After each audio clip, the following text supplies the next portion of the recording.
Now, I'm going to ask you guys a question because this is big in the comments, and I really don't want to get into talking about super ego really tonight. But but I are you guys getting the Raycons? I mean, I haven't pulled my first load yet. Are you getting the Raycons? I got 1,000 Raycons. Okay, you got a lot of them. Dave, are you getting Raycons? Yeah, I'm getting every Raycon on everything I haul. Yeah, absolutely. And they're not the company What Raycons; they're regular Raycons.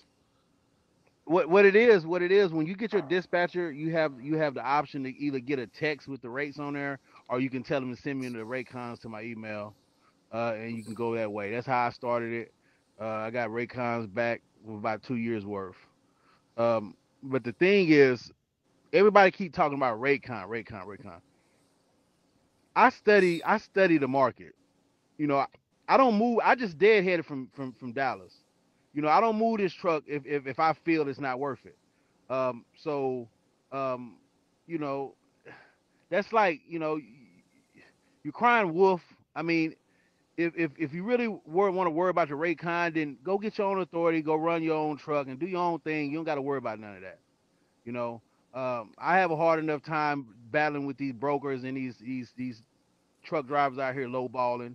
But it's not. I'm telling you something. It's not them. They're in business to make money. But I'm telling you, I was getting top dollar before January, February. I was getting top dollar. I did not move this truck. I was getting 270, 280 a mile, sometimes $3, $4, $5 a mile. That's because that's how I negotiated. Mm-hmm. So it's all about your negotiation skills.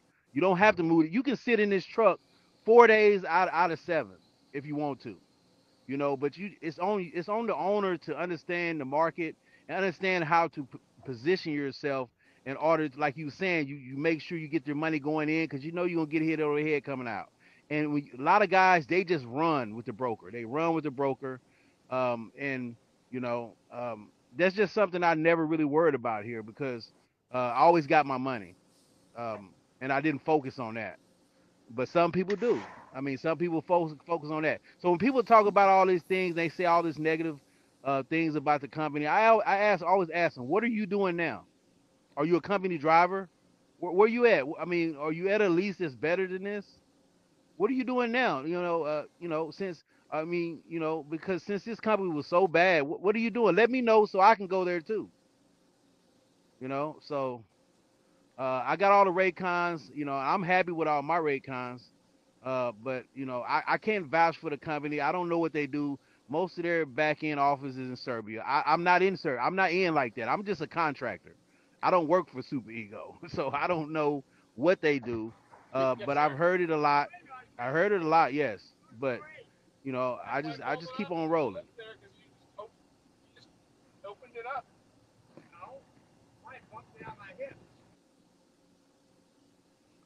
But the fact remains, you do not have to do a load. I denied about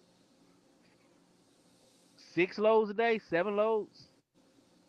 Some he was trying to send me to areas he's trying to send me to Oklahoma City, Tulsa, and I know that it's not that many loads coming out when you come out of there.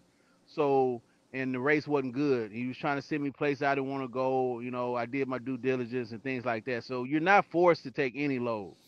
You have that choice. Mm-hmm. So I mean, so I take it with a grain of salt. That's something that you got to actually ask. Actually, employee of the company. I don't know. And if they was doing it, they probably wouldn't tell you. So I mean, who would do that? So but like I Well, said, here's the I look. deal. As long as I'm happy with the rate, that's the main thing, right? I mean, as a driver, as long as you're happy with the rate. Yeah. I mean, yeah. I mean, because I looked at they got a company called, what is it, Hurricane Express. They give out nice Peterbilts and things like that. And I'm talking about these 383, 379s, real nice trucks, APU and everything. But they talking about $1.20, $1.50 a mile. I mean, and I don't care if the carrier got $50 a mile, you still gonna get $1.25, $1.50 a mile. So my perspective on things is a lot different from a lot of people, and that's probably why I've survived here so long, and a lot of guys survive so long because our focus is on our company's profitability, not about how Super Ego run their business, because we're two separate entities. Gotcha.